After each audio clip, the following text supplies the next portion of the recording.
Hi friends, welcome to Subbu creation. నేను ఈ blouse stitching చేసేటప్పుడు వీడియో పెడతానన్నాను కదా, నాకు పెట్టడం కుదరలేదు. అందుకని నేను బ్లౌజ్ స్టిచ్చింగ్ అయిపోయినాకన్నా వీడియో చేద్దామని నేను చెప్పాను కదా అని చెప్పి నేను పెడుతున్నాను ఫ్రెండ్స్. ఇలా పప్పు ఇలా ఇచ్చేసాను. అప్పుడు పైపింగ్ ఇలా కింద పైపింగ్ వేసేసాను.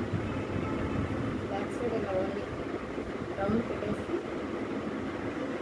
థ్రెడ్ పెట్టేసి హ్యాంగింగ్స్ ఇలా స్టెప్ బై స్టెప్ 3 స్టెప్స్ ఇచ్చాను. ఫ్రంట్ సైడ్ ఇలా ఫుల్ స్టెప్ అని చెప్పాను కదా కటింగ్, ఇలానే పైపింగ్ ఇచ్చేసాను.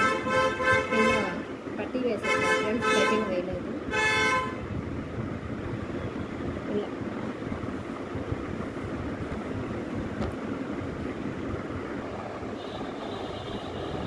ఫ్రంట్ సైడ్ ఇదంతా హ్యాండ్స్ దగ్గర ఇలా పఫ్ ఇచ్చేసాను ఫ్రెండ్స్. హ్యాంగర్స్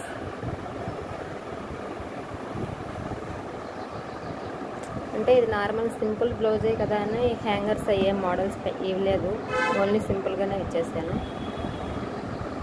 అందుకని ఇక్కడ పైపింగ్ కూడా నేను పట్టీ దగ్గర వేయలేదు, ఎందుకంటే ఇది ప్లెయిన్ బ్లౌజ్ అయితే మనకు పైపింగ్ ఇచ్చిన ఫినిషింగ్ అంత బాగా ఒకటి కనిపిస్తుంది. మనకి ఇది నార్మలే కదా అని చెప్పి నేను నార్మల్గానే ఇచ్చేస్తాను ఫ్రెండ్స్. ఇక్కడ ఫినిషింగ్ కూడా చాలా బాగా వచ్చింది. ఇక్కడ మనకు పుట్టేతలకి ఇలా రావాలి, కరెక్ట్గా రావాలి. ఫ్రంట్ సైడ్ది బ్యాక్ సైడ్ది ఇక్కడ పట్టేస్తాం కదా, అక్కడ కరెక్ట్గా ఉండాలి. ఎత్తుల తగ్గులు ఏమి ఉండకూడదు. ఇక్కడ సంఖ దగ్గర కూడా ఇలా కరెక్ట్గా ఉండాలి. మనం తీసుకునే దాన్ని బట్టి అది కరెక్ట్గా వస్తుంది, లేకుంటే ఎత్తుల తగ్గులు వస్తుంది. ఎత్తుల తగ్గులు వచ్చినప్పుడు ఏంటంటే అది మనకు సెట్ కాదు, బ్లౌజ్ బాగుండదు.